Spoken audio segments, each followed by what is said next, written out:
आप थिएटर से तो निकल आते हो पर मूवी से निकल नहीं पाते। वो लोग तो बिल्कुल खुश ना हो जो अभी अभी 10th या +2 पास किए हों। लिटरली नहीं तो मूवी आपके सर के ऊपर से वैसे ही पार होगा जैसे ट्रेलर हुआ था। फिल्म भले ही कॉम्प्लिकेटेड लगे पर सिनेमैटिक एक्सपीरियंस के हिसाब से आपको बहुत मजा आने वाला है। क्रिस्टोफर नोलन ने ओपेनहाइमर के गिल्ट को पूरी मूवी में बरकरार रखा है, तो वो सीन मेरे हिसाब से थोड़ा ऑब्जेक्शनेबल है, नहीं तो सोचिए वो क्या ही बना देते। मैं ओपेनहाइमर मूवी देखकर थिएटर से निकला और सच बताऊं तो पहली बार मैंने ऐसी मूवी देखी है जिसे थिएटर से निकलने के बाद लोग बिना डिस्कशन किए चले जा रहे हैं चुपचाप। क्यों, ऐसा नहीं है कि लोग उस मूवी को समझे नहीं होंगे, पर बात यह है कि आप थिएटर से तो निकल आते हो पर मूवी से निकल नहीं पाते। वो इम्पैक्ट आपके अंदर छोड़ देता है। एक ऐसी मूवी है जिसे देखने के लिए आपका पढ़ा लिखा होना ज़रूरी है और मूवी देखने से पहले भी आपको थोड़ा रिवीजन करके जाना होगा। वो लोग तो बिल्कुल खुश ना हो जो अभी अभी 10th या +2 पास किए हों, क्योंकि इस मूवी को देखने के लिए मिनिमम क्वालिफिकेशन आपको बैचलर्स डिग्री चाहिए होगा। और भाई ये मैं मजाक नहीं कर रहा हूँ।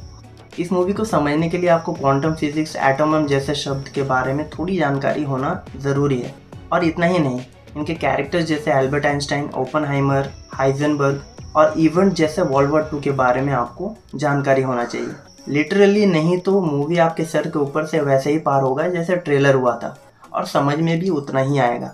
यानी 250 रुपये आप एसी में बैठकर परेशान होने के लिए देकर आओगे। जैसी टर्मिनोलॉजीज और इवेंट्स दिखाए गए हैं और यूज़ किए गए हैं उस हिसाब से मूवी की स्पीड बहुत अच्छी है, क्योंकि अगर उससे ज़्यादा स्पीड हुई तो मिनिमम क्वालिफिकेशन बीटेक से बढ़कर PhD हो जाएगा।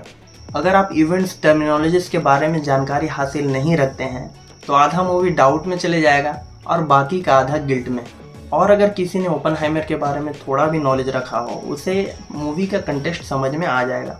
और वैसे भी क्रिस्टोफर नोलन की ज़्यादातर मूवीज़ को समझने के लिए आपको एक से ज़्यादा बार देखने की ज़रूरत है, जैसे टेनेट, इंटरस्टेलर, इंसेप्शन और अब ओपेनहाइमर। फिल्म की और एक खास बात यह है कि फिल्म भले ही कॉम्प्लिकेटेड लगे पर सिनेमैटिक एक्सपीरियंस के हिसाब से आपको बहुत मज़ा आने वाला है। कैसे एक छोटे से रूम के कन्वर्सेशन को एक वाइड रेंज ऑफ इमोशन और रिफ्लेक्सेस के साथ में जोड़ा जाता है, एक चेन बनाया जाता है, वो बहुत कमाल है। किलियन मर्फी यानी ओपेनहाइमर के यहाँ पे 2 फेजेस दिखाए जाते हैं, एक ट्रायल से पहले, एक ट्रायल के बाद।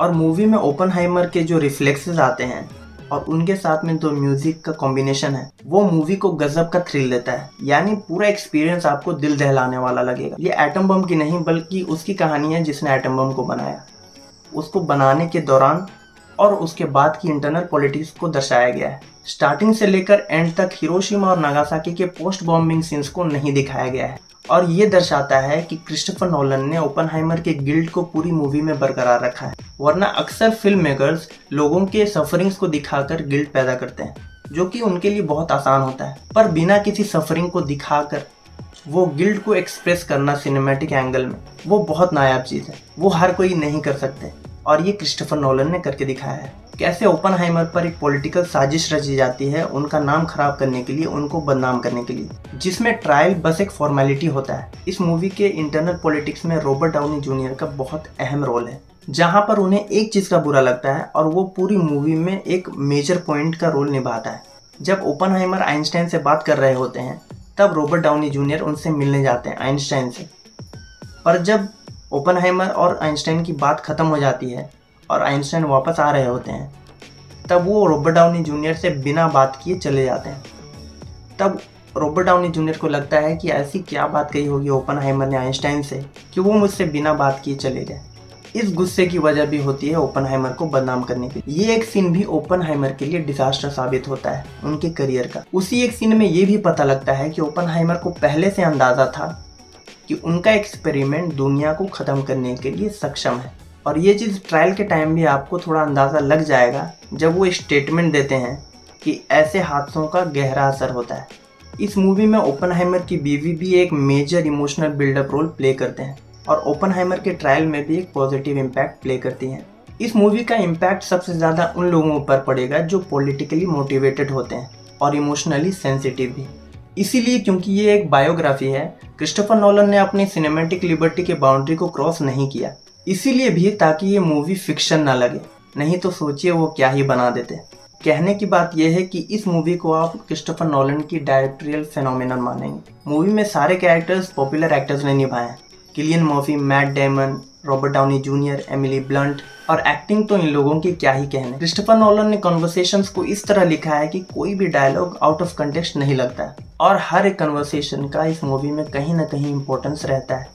कन्वर्सेशन एक एनवायरमेंटल इम्पैक्ट भी प्ले करते हैं जो इस मूवी में बहुत अच्छे से दिखाया गया है। इस मूवी का सबसे प्लस पॉइंट है इसका म्यूजिक, जो इस तरह मूवी में घुल गया है जैसे पानी में शक्कर। जैसे एटम बम के ट्रायल वाला सीन का म्यूजिक आपको पल पल अपने धड़कन को महसूस करने पर मजबूर कर देता है और उस टाइम आप वही फील करोगे जो ओपनहाइमर ने किया होगा। आपको ये तो पता चल ही जाएगा कि क्रिस्टोफर नोलन को एक स्टोरी को नैरेट करने का, एक्सप्रेस करने का और पर्दे पर उतारने की क्षमता लाजवाब है और आपके टिकट के पैसे की कीमत आपसे ज़्यादा उनको पता है। अगले साल होने वाले ऑस्कर्स में से 3 ऑस्कर इस मूवी को मिलने की उम्मीद ज़्यादा है, जिसमें एक है बेस्ट एक्टर का, सेकंड है बेस्ट सपोर्टिंग रोल और थर्ड है डायरेक्टोरियल का। तो पहला किलियन मर्फी को, सेकंड रॉबर्ट डाउनी जूनियर और थर्ड क्रिस्टोफर नोलन।